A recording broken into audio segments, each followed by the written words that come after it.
Across the NHL, I don't think there's many teams that have made their future better in the last year than the Pittsburgh Penguins. Not only do you have great young players making impacts already, the prospect pool has gone from pretty disastrous to pretty promising. So today, I wanted to break down the Pittsburgh Penguins' future, their youth core, their prospect pool, to see how much they've upgraded over the past couple of years, and who I see as their future pieces in the NHL. So make sure you guys watch till the end for the entire breakdown, with highlights on each prospect and more, and hit that subscribe button if you're new for more hockey content just like this all throughout the year. Deep diving into this Penguins prospect pool for today's video is honestly a pretty illuminating experience, because I think they have absolutely changed that franchise in a major way recently. For example, after the 2024 NHL draft, when I do my post-draft prospect pool rankings, the Penguins came in last place, 32 out of 32 NHL teams. But after the 2025 draft, that was upgraded to 24th overall with some trades and some big prospect additions, and now with how well the prospect pool has started out this season, I think you could make the case it could be a lot higher. That is a massive improvement for any team to make, but especially for this Penguins team, it is something that I think is critically important.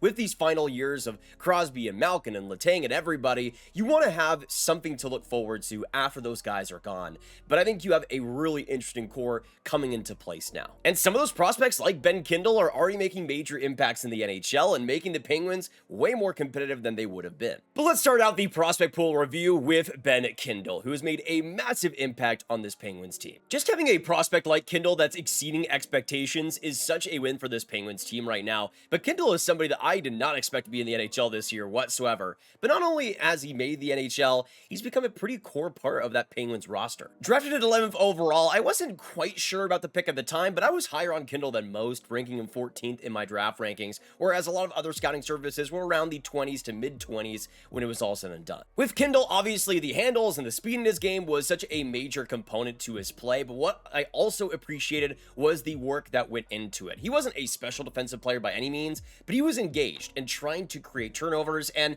in a lot of ways, I think that type of scrappy play has added on to his NHL projection and made it easier for him to be in the NHL immediately. He hasn't been perfect by any means, but 7 points through 15 games has been quite solid, especially for a player that before the draft, I would have never expected to be in the NHL this year. I already thought the ceiling for Kindle was massive, but now with how well he's playing, I think it could get even further. Somebody that I think could easily become just this great complementary first line piece who has that great blend of pace and skill and some pretty good anticipation. On to another big prospect that entered the NHL this year in Harrison Brunicke, somebody that was an interesting one at 44th overall. I thought back in his draft year was really raw, but has come a long way since then. At 6'3", 203 pounds, the skating for his size was always the biggest positive for me, but he's always been a pretty smart player. Just the application has kind of been a bit wonky, at least to start out in his draft year, but I think the application of that has come a long ways, and even though he hasn't blown the doors off the NHL, still 1 goal in nine games, and being in the NHL 19 years old as a defenseman is still very impressive. As I'm recording this, Brunicke has gone through his 9-game tryouts, and a big decision is looming here over whether to send him back to the WHL or the NHL level. It seems like the Penguins have wanted to keep him on the roster as long as possible,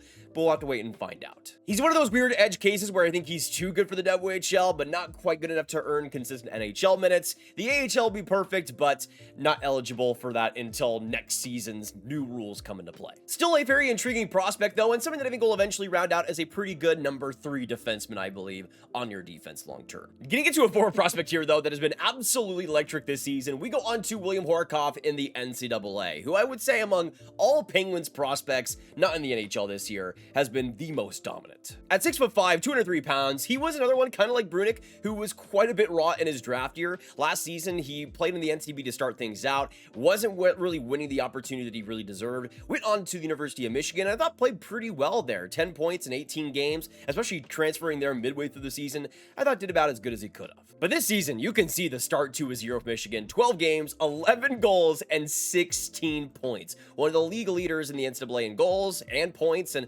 in general, just making a massive impact for Michigan. The big thing that I've noticed year over year is that the physical development has just taken a big step forward. The size was there, but the confidence with his body is even stronger. He's just bullying his way through the NCAA right now, and that's pretty special to see. For full transparency, I liked Horcoff a lot in his draft year, but he was one of the players and prospects I watched the least. I ultimately ranked him as an early second rounder, but I really wish I got to watch more of him because the potential was obvious, but some of the details were lacking. Now you're starting to see it all come together. Now, before we keep going, let's talk about today's sponsor in Kalshi. Recently signing a landmark deal and partnering up with the NHL, Kalshi is the place to trade during live NHL games. Now, here's the thing. Whether it's hockey, finance, pop culture, we all have that one area that we know more about than most. In my case, Cole Caulfield. If you're watching this channel, you're an avid hockey fan, which means you're going through the players, the stats, and you know the patterns, and Kalshi lets you actually put that knowledge to work. Because when you trade correctly, you're rewarded for being right. With Kalshi, it's trading about what you know. There's not really a reason for me to mention this, but one thing you guys might not know about me is I'm actually a pretty big stock market guy, and one thing I love about Kalshi is it's kind of like the stock market,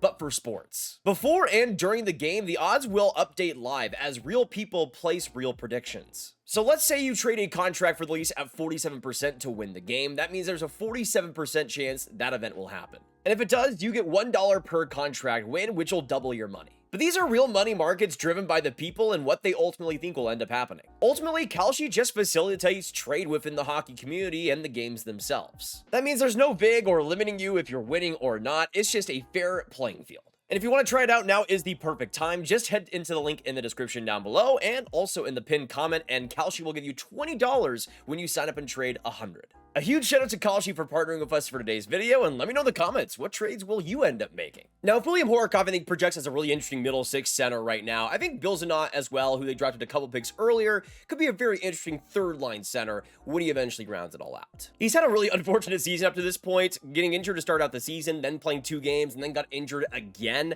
Hoping that's not much of a theme going forward, but I love the work ethic, the determination in his game, how much of a Swiss Army knife he can be playing all situations. I'm still a bit iffy on the skating stride and the actual long-term high-end offensive ceiling, but I think he could round out as a really solid two-way third line seat. Onto a strange one here in Rutger McGrody, who is doing his thing in the AHL right now after being traded for Brayden Yager, and I still think McGrody will be a solid complementary piece, maybe not like a first-line player though. This is another unfortunate injury case though, because McGrody has not played a game up to this point this season, but last year in the AHL in the second half, really started to get his game going and finished with 39 points in 60 games. Again, similar to Zonnon, I think McGrody's issue is the speed in his game, but he's just a very good placement player, especially along the boards, able to win a lot of battles there, and the good skill, especially in the power play, I think will eventually come up to pass, but I think there are still some issues he needs to work out, and it really is unfortunate that he's missing time because I think this year was kind of a big prove-it season for him.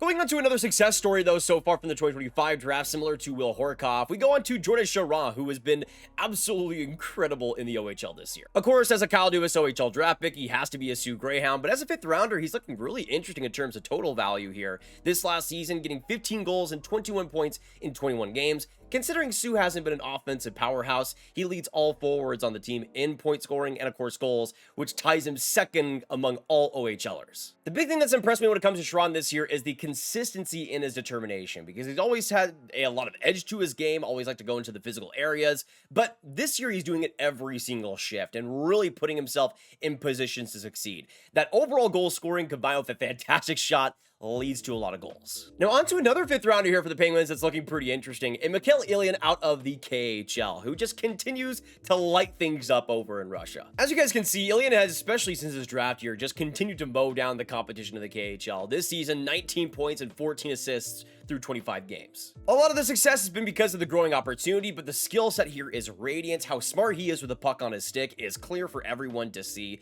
The big question mark for me still is that skating ability and his quickness, especially when the puck is turned over. He's somebody that has been improving, but we'll still have to wait and see if it's good enough for the NHL level, because at the KHL level, it's a lot easier to get away with that. On to yet another 5th round pick that is looking good for this Penguins team in Zamplants out of the 2022 draft, who is somebody that has been a bit of a grower, but over the last few years has really taken some major steps, going from a dominant USHLer to the NCAA, solid season as a freshman, and then this year as a sophomore has been unbelievably good, 19 points in 12 games. Granted, I do think Max has much more of a long-term NHL projection, but I do like Zam and how much of a great support player he is. He's never incredibly flashy or anything, but always puts players in the right positions to succeed, and I think he's just a good centerman overall. Nothing that's incredibly special about him, but just does a lot of the right things that that lead to great plays in the end. I don't know how projectable that is onto the NHL, but I could see maybe a really interesting fourth line center here, even if he's not the biggest in the world. Tristan Brose is another intriguing one. As a former second rounder, he's something that I've been up and down on in terms of his projection. I think the improvements in his skating have gone a long way recently, and something that has really proved himself as a really solid AHL scorer. I think rounding out the defensive game has also been a big thing for him, but so far this year, 7 goals and 11 points through 14 games. Another former second rounder that's intriguing is Ville Koivunen, somebody that I thought could have been an underrated rookie this season, and he's been, I would say, okay up to this point. In 10 games, has 2 assists for 2 points. Not nearly as interesting as he was to end off last season when he got 7 assists through 8 games. But as you can tell, 11 points in 6 games in the AHL this year. Koivunen is an extremely talented player. Unfortunately, I think he can kind of come and go at some points, but those type of opportunistic plays, Koivunen is always kind of a part of things. I do hope that we'll see the overall game go a little bit further, but as of right now, I think Koivunen is still an interesting project. Cruz Lucius is another one that was a part of that trade with Carolina, and something that I do think has an interesting future, though I think as an NHL projectable guy, I'm not quite sure about it. Cruz is just so skill first, so entertaining on the ice, and it has resulted in some pretty good point totals this year, with 8 goals and 12 points through 10 games on an Arizona State team that is just not great this year. Onto a defenseman here I want to mention in Owen Pickering, something that has been up and down between the NHL and AHL level, but I think will eventually round out as just a really good baseline, probably number 5, number 4 defenseman in the NHL. So far this year, he has 5 points through 11 AHL games, has never really been a producer though by any means, and I don't think that's what's going to be Pickering's mainstay at the NHL level. What he does well is just keeping the puck away from the opponent, using that body, using that reach defensively, even though there's been some iffy moments here and there. I think once everything kind of locks itself into place, Pickering will be a very solid and consistent NHLer. Onto the goaltending side here in Sergei Murashov, who is really one that I think has really improved this Penguins prospect pool in a major way. The goaltending has just looked really good in general for them. Since coming over from Russia, has put up some great numbers in the AHL, and this year fantastic numbers, a .931 save percentage. I think in Murashov's case, he's going to round out as a pretty decent starter overall. Sometimes he can't get caught out of position as he's a really aggressive goaltender sometimes, but he has just this level of swagger that's hard to hate. Now onto some other Penguins prospects I wanted to mention. Max Swanson is very intriguing, 5'8", 174 pounds, and I don't think quite has the overall game to be a future NHLer, but I think he's going to put up some really interesting point totals in the AHL this year, though in the NCAA. 10 points through 10 games, doing pretty good. The slick playmaking with his game has always been the biggest thing that I've enjoyed out of him, but we'll see how much that overall game could hopefully improve. Heel Doc is another intriguing one as a 7th rounder. He's also one that I don't really see as a future NHLer, but going from the BCHL last year to the WHL, he's leading the Calgary Hitmen in scoring with 20 points through 18 games. Finn Harding, another 7th rounder that has really taken some massive strides over the past couple of years from a former OHLer. He's now playing on to his first games in the AHL level and looking pretty good. I think Harding's value comes from the power play mostly, but he's really grown over the past 2 years and is already looking solid in the AHL at 20 years old, so he could maybe be a future NHLer. Emil Pignaniemi is similar, I would say, as a very power play first defenseman, especially in the goal scoring side. You could see last year 60 points in 60 games, but hasn't played yet in the AHL this year, got demoted onto the ECHL,